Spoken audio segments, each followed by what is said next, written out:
Hello students, this is Hetal Bhandari from HR institute of studies. अब chapter 1 continue करेंगे। Last 3 sums जो pending थे previous lecture में, ठीक है। Okay, so question number 9th। Let me read the question first. Mukesh, Dhaval and Vinod are the partners of a partnership firm. The capital proportion is 4:2:3. Dhaval and Vinod had given assurance to Mukesh that he will get minimum 35,000 from the profit. The profit of the year is rupees 90,000. How will he distribute the profit among the partners? अब इसमें profit and loss ratio नहीं दिया है। Clearly ये बात समझ लो कि इसमें प्रॉफिट एंड लॉस रेशियो नहीं दिया है, कैपिटल रेशियो दिया है। कंफ्यूज करने के लिए इग्नोर द कैपिटल रेशियो। अगर प्रॉफिट एंड लॉस रेशियो नहीं दिया है तो पार्टनर्स को प्रॉफिट इक्वली डिस्ट्रीब्यूट होता है। टोटल प्रॉफिट तुमको 90,000 दे दिया है। टोटल प्रॉफिट 90,000 दे दिया तो पर हेड कितना प्रॉफिट आएगा? 1:1 में अगर डिवाइड करूं तो पर हेड मतलब तीनों को इक्वली 30,000 मिलेगा। लेकिन मुकेश धवल और विनोद तीनों पार्टनर्स है। धवल और विनोद ने मुकेश को क्या बोला कि तेरे को कम से कम 35,000 तो ये फर्म से प्रॉफिट मिलेगा। अब मुकेश को 35,000 प्रॉफिट मिलना चाहिए, लेकिन उसको मिला कितना? 30,000 प्रॉफिट। अब अश्योरेंस धवल और विनोद ने दिया तो वो खुद के शेयर में से प्रॉफिट देंगे ऑब्वियसली।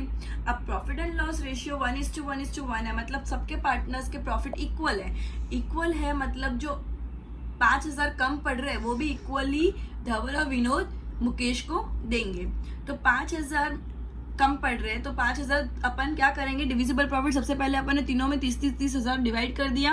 देन 5,000 जो कम पड़ रहे हैं तो प्लस कर दिए 5,000, तो अल्टीमेटली मुकेश के पास 35,000 आ गए। एंड जो 5,000 कम पड़ रहे थे वो कम धवल और विनोद मिलके निकालेंगे तो 2,500 धवल ने दिए, 2,500 विनोद ने दिए, तो ऑब्वियसली माइनस करेंगे ना, क्योंकि उनके तो पैसे जा रहे हैं। इसको पैसे मिल रहे इसलिए प्लस किया, बट उनके पैसे तो जा रहे हैं इसके लिए माइनस करेंगे। क्लियर है? तो 30,000 में से 2,500 धवल ने दिए, 30,000 में से 2,500 विनोद ने दिए, तो अल्टीमेटली धवल एंड विनोद को 27,500 मिले एंड मुकेश को 35,000। वापिस एक और बार टोटल प्रॉफिट दे दिया गया है फर्म में और बोला है कि धवल और विनोद दो पार्टनर्स ने मिलकर मुकेश को अश्योरेंस दिया कि तुझे ये बार कम से कम 35,000 तो प्रॉफिट मिलेगा, 35,000 तो प्रॉफिट मिलेगा। But as profit equally distribute किया है, पीएनएल रेशियो नहीं दिया है, तो प्रॉफिट इक्वली डिस्ट्रीब्यूट होगा मतलब 1:1 में। तो अल्टीमेटली सबको 30,000 ईच मिल रहा है। 35,000 का अश्योरेंस मिला है तो उसको 35,000 तो मिलना चाहिए, तो 5,000 ये दोनों मिलके इसको देंगे, तो इसको तो प्लस 5,000 करेंगे तो अल्टीमेटली इसको 35,000 मिल गए। और इन लोग को दोनों को 25,500 कॉम्प्रोमाइज करने पड़ेंगे, मतलब देने पड़ेंगे। तो 30,000 minus 2,500 equal to 27,500, 30,000 minus 2,500 equal to 27,500। तो अल्टीमेटली मुकेश के पास 35,000 आ गए जैसा अश्योरेंस धवल और विनोद ने दिया था, एंड धवल एंड विनोद का ईच है 27,500 रुपीज है। Done. Next sum. The closing capital of Raghuveer is rupees 80,000, in which 12,500 rupees drawings of the current year and profit of 17,800 are recorded. What will be the interest at 6% per annum on the opening capital? Opening capital है नहीं, closing capital अपने पास है। अपने opening capital में drawing को minus करते हैं तो क्लोजिंग कैपिटल में प्लस करेंगे। जो जो अपन ओपनिंग कैपिटल में करते हैं प्लस या माइनस, उसका अपोजिट ट्रीटमेंट क्लोजिंग कैपिटल के साथ देंगे तो अपन ओपनिंग तक पहुंचते हैं। ठीक है, तो अगर क्लोजिंग कैपिटल में मैं क्या करूंगी? सबसे पहले ड्राइंग को प्लस कर दूंगी, तो 80,000 प्लस 12,500 तो 92,500 आया, 92,500।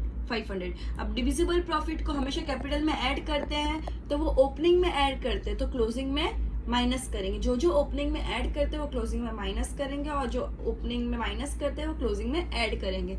जैसे कि ड्राइंग अपन ओपनिंग में माइनस करते हैं तो सबसे पहले क्लोजिंग में ऐड कर देंगे, and divisible profit upon opening में प्लस करते हैं तो क्लोजिंग में माइनस करेंगे, तो अल्टीमेटली अपना ओपनिंग आ जाएगा। क्लोजिंग कैपिटल 80,000 प्लस ड्राइंग 12,500 तो 92,500 आया।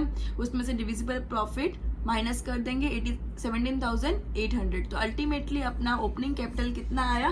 74,700 रुपीज। ठीक है। Interest on capital, interest on capital 6% बोला है, ओपनिंग कैपिटल पे ही इंटरेस्ट कैलकुलेट होता है, वरना तो अपन डायरेक्टली क्लोजिंग पे ही कर लेते ना, नहीं, लेकिन ओपनिंग कैपिटल पे इंटरेस्ट कैलकुलेट होता है, इसलिए 74,700 into 6% that is 4,482 rupees, 4,482 rupees. Ultimately जब भी ओपनिंग कैपिटल ढूंढना हो, क्लोजिंग कैपिटल दिया हो, तो जो भी ओपनिंग कैपिटल में प्लस और माइनस कर देते हैं वो क्लोजिंग कैपिटल में से प्लस माइनस होगा। जो भी अपने ओपनिंग कैपिटल में प्लस माइनस कर देते हैं वो क्लोजिंग कैपिटल में अपोजिट ट्रीटमेंट होगी। तो क्लोजिंग कैपिटल में ड्राइंग को प्लस किया, डिविजिबल प्रॉफिट को माइनस किया, अल्टीमेटली जो आया वो अपना ओपनिंग कैपिटल है।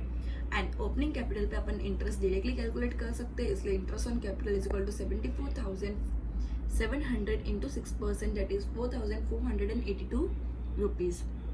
अब अपन को कैपिटल अकाउंट बनाना है। कैपिटल अकाउंट कैसे बनता है? क्लोजिंग कैपिटल 80,000 दिया हुआ था, ड्राइंग 12,500 दी हुई थी, ओपनिंग बैलेंस नहीं दिया था, अपन ऐसे भी ढूंढ सकते हैं। अपन को कैपिटल अकाउंट बनाना आता है।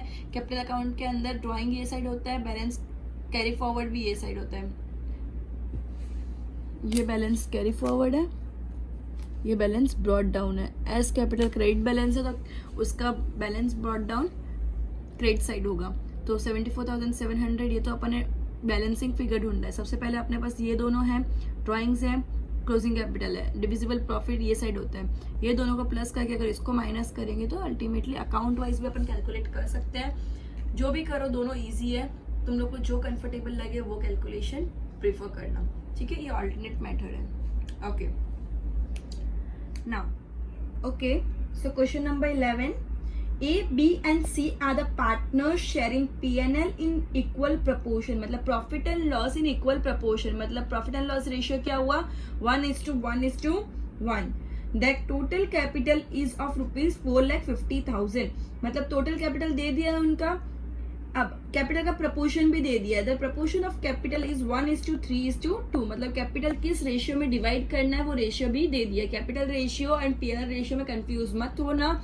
कैपिटल रेशियो सिर्फ कैपिटल के लिए यूज होता है, कैपिटल को डिस्ट्रीब्यूट करने में यूज होता है, कैपिटल को बाइफोगेट करने में यूज होता है। PNL ratio profit and loss distribute करने में यूज होता है। Firm page interest on capital eight 9% per annum. PA मतलब क्या होता है? पर एनम, मतलब एक साल के लिए फर्म 9% इंटरेस्ट दे रही है कैपिटल पे। Partner C has received ₹73,500 including interest on capital. अब पार्टनर C को इतने रुपए मिल गए, मतलब प्रॉफिट और इंटरेस्ट ऑन कैपिटल दोनों मिला के उसको इतने रुपए मिले। Determine the amount payable including interest on capital of A and B। अब A एंड B का कितना शेयर है वो अपन को कैलकुलेट करना है। सबसे पहले जितना टफ दिख रहा है ना वैसा कुछ भी नहीं है। अपन जब भी कैपिटल में से कैपिटल में इंटरेस्ट ऑन कैपिटल ढूंढना होता है तो कैपिटल को सबसे पहले लिखते हैं, फिर एक लाइन करते हैं एंड उससे अकॉर्डिंगली इंटरेस्ट ढूंढते हैं। पहले भी मैंने एक प्रीवियस सम में भी समझाया था कि कैपिटल के बाद लाइन कर देना ताकि कंफ्यूजन क्रिएट नहीं हो प्लस माइनस में। इतना क्लियर है ना? कैपिटल 4,50,000 है। अगर मैं उसको रेशियो में डिवाइड करूँ, कैपिटल रेशियो में डिवाइड करूँ 1:3:2 में, तो कैपिटल का 4,50,000 into 1 divide by 6 is equal to 75,000। 4,50,000 into 3 divide by 6 is equal to 2,25,000। 4,50,000 into 2 divide by 6 is equal to 1,50,000। अब ये आ गया कैपिटल। अब कैपिटल पे इंटरेस्ट 9% कैलकुलेट करना है, दैट इज 75,000 इंटू 9%। 75,000